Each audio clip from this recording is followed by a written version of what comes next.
მოგესალმებით ჩემო ძვირფასო მაყურებელო. დიდი მადლობა მინდა გადაგიხადოთ თითოეულ თქვენგანს გვერდში დგომისთვის და მხარდაჭერისთვის. ასევე მადლობა კროკოს პარტნიორობისთვის. გამოიწერეთ არხი და მოიწონეთ ვიდეო. ასე ძალიან დაგვეხმარებით. მზად ხართ არაჩვეულებრივი ქართული ამბების მოსასმენად. მაშინ დავიწყოთ. ივანე ჯავახიშვილის პასუხი. ამ ამბავში ერთ ძალიან დიდ და ძვირფას ქართველზე ივანე ჯავახიშვილზე უნდა ვისაუბროთ. მე-20 საუკუნის დასაწყისი იყო. ქვეყანა მძიმე მდგომარეობაში იმყოფებოდა. ომი, არეულობა, სიღარიბე, რევოლუციები, აჯანყებები, პანდემიები და ასე შემდეგ. მოკლედ დიდი ქაოსი იყო ჩვენს გარშემო. ბევრს საერთოდ არ სჯეროდა, რომ ასეთ დროს საქართველოში უნივერსიტეტის შექმნა შესაძლებელი იყო. თუმცა ივანე ჯავახიშვილი ასე სულაც არ ფიქრობდა. ამბობენ უნივერსიტეტის გახსნის პირველ დღეებში იმდენად ცოტა რესურსი ჰქონდათ, რომ ზოგ აუდიტორიაში სკამებიც კი არ ყოფნიდათ. სტუდენტები ხანდახან ფეხზე იდგნენ ლექციებზე. წიგნები თითქმის არ არსებობდა. ყველაფერი გაცილებით რთულდებოდა ზამთარში. ამხელა შენობის გათბობაც არ იყო ადვილი საქმე. სტუდენტებსაც და ლექტორებსაც ხშირად ჩაფუთნულებს უწევდათ ლექციაზე ყოფნა. თვითონ ივანე არ ეპუებოდა. ჯავახიშვილი უნივერსიტეტში დილით ადრე მიდიოდა და ყველაზე ბოლოს გამოდიოდა. ხანდახან თავად ალაგებდა ოთახებს. სტუდენტებს ესაუბრებოდა, ლექციებისთვის მასალებს ამზადებდა. მას ღრმად სწამდა, რომ ერთ დღეს უნივერსიტეტი ქართული განათლების დიდებული აკვანი გახდებოდა. დიდი საქმეები ხომ თავიდან შეუძლებელის ჩანს. ხო და ასეთ გაჭირვების პერიოდში ერთ-ერთ ქუჩაში შემხვედრს ივანესთვის უკითხავს. ბატონო ივანე, ძალიან დიდ პატივს კი გცემთ, მაგრამ ამ გაჭირვებაში უნივერსიტეტი ვის რაში სჭირდებაო? ჯავახიშვილს კი უპასუხია, თუ განათლება არ გვექნება, სულ ასეთი გაჭირვებულები ვიქნებითო. მართლაც ცოტა რამეს შეუძლია დაიკვეხნოს, რომ იმაზე დიდი საქმე აქვს გაკეთებული ამ ქვეყნების ისტორიაში, ვიდრე თბილისის სახელმწიფო უნივერსიტეტს. ხო, ივანე ჯავახიშვილის სახელობის. ელენე ახვლედიანი. ამ ამბავში ელენე ახვლედიანი გავიხსენოთ. ქალი, რომელიც თბილისს ისე ხატავდა, თითქოს ცოცხალი არსება ყოფილიყო.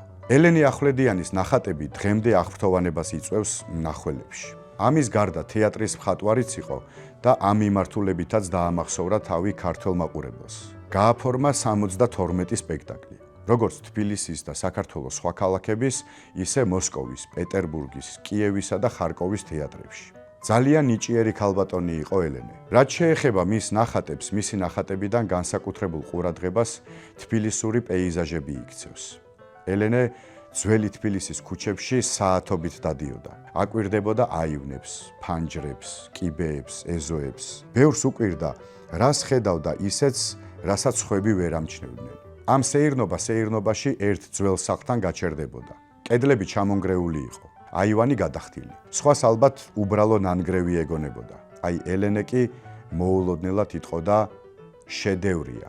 შეარჩევდა დასახად ადგილს და შეუდგებოდა საქმეს. მისი წყალობით უამრავი ლამაზი პეიზაჟი შემოგვრჩა. როგორც თბილისის, ასევე ქუთაისის, სიღნაღის და თელავის. ერთხელ ამ სეირნობისას ელენე ახვლედიანს ახალგაზრდა მხატვარი ახლდა. დიდხანს იარეს, მაგრამ საინტერესო ვერაფერი ნახეს. ამასობაში გაწვიმებულა. თანმხლებს უთქვამს, რა ცუდია გაგვიწვიმდა, წავიდეთ სადმე შევეფაროთო. ელენემ კი გაკვირვებულმა უპასუხა, რას ამბობ, მთელი დღეა წვიმას ველოდები. ცოტა რამეა იმაზე ლამაზი, ვიდრე წვიმიანი ქალაქიო. ამ დროს თბილისი სევდიანია და ყველაზე მეტად მიყვარსო. ამბობენ, რომ სწორედ იმ დღეს დახატული თბილისური პეიზაჟი უყვარდა ყველაზე მეტად მხატვარს. მოგვიანებით ბევრს უთქვამს, რომ ელენე ახვლედიანის ნახატებში ქალაქი უბრალოდ ქუჩები და შენობები არ იყო. თითქოს თბილისი სუნთქავდა, ცხოვრობდა, ახსოვდა, დარდობდა. ალბათ ამიტომ, როცა მის ნახატებს უყურებ, გგონია ძველი თბილისი ისევ არსად გამქრალა. შეშინებული სტუდენტი. ამ ამბავში პეტრე მელიქიშვილზე მოგიყვებით.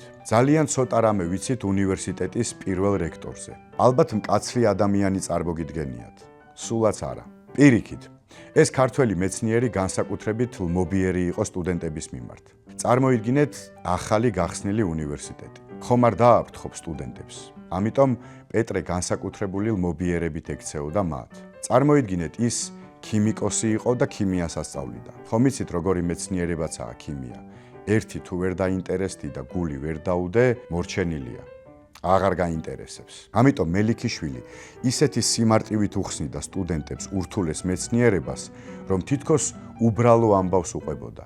სტუდენტებსაც ძალიან უყვარდათ თავიანთი ლექტორი. ერთხელ გამოცდაზე ერთი სტუდენტი ისე ნერვიულობდა, რომ ხმას ვერ იღებდა. თითქოს იცოდა საგამოცდო საკითხები, მაგრამ აზრებს ვერ ალაგებდა. აუდიტორიაში სრული სიჩუმე იდგა. ბიჭს კი შიშისგან ხელები უკანკალებდა. მელიქიშვილი ღიმილით მიუახლოვდა ახალგაზრდას და უთხრა: მოდი ის საკითხი მომიყევი, რომელიც შენი აზრით ყველაზე კარგად იციო. გაკვირვებულ სტუდენტს უკითხავს: კი, მაგრამ ეგრომ ბილეთში არ წერია? ჩავწეროთ, მერე ჩვენი ნება არაა, გაუცინია მელიქიშვილს.